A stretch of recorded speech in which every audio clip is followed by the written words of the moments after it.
Hey everyone, Wayne here from Zenatta. In this video, I'm going to walk you through the recent changes Zoho made to headers and footers inside Zoho campaigns. Before I get started though, be sure to hit that like and subscribe button and let's dive in.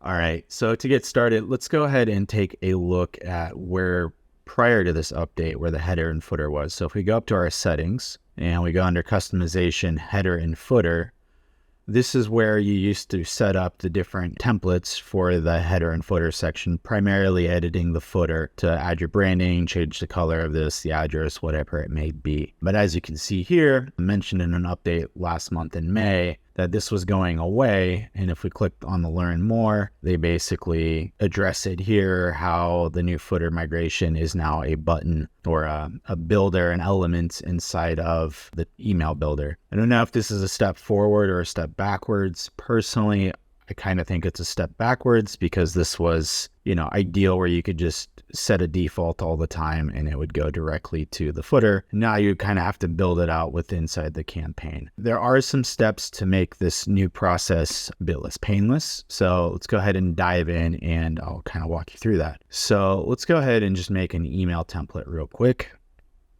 and just do a basic template. And I'll save it as a template. So what we're going to do now is I'm going to walk you through the new footer process. So now what you do is you go ahead and drag in the footer. And here is where you can make the changes to the footer. Now, you're probably thinking, well, I'm going to have to do this every single time once I set it up. There is a shortcut, and I'll walk you through that right now. So let's go ahead and just add in our company logo.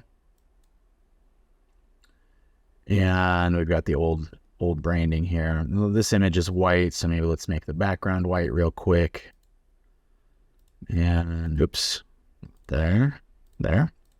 And we can go ahead and change the wording, and then you've got your unsubscribe and update your preferences, your topics. So you can edit this however you want, but okay, this looks good. This is going to be my default.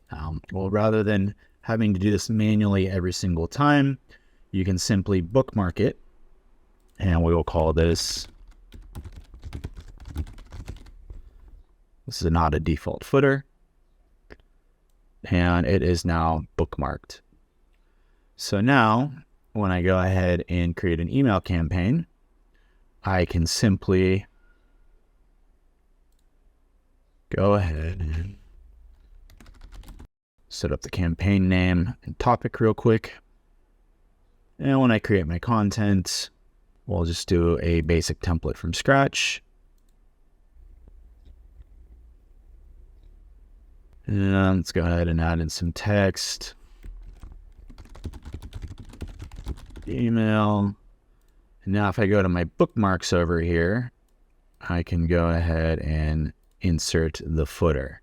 So it's not ideal, but for the most part, a lot of times, once you get a few emails set up, you're usually cloning or using an email template you designed, so it'll be in there.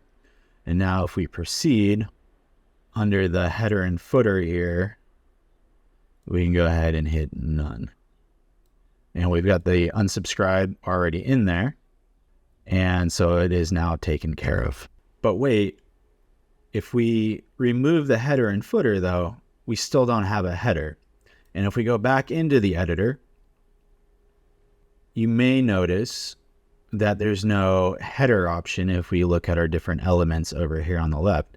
So how can we fix that? Well, what we can do is above the intro text, we can make some really small text like we used to.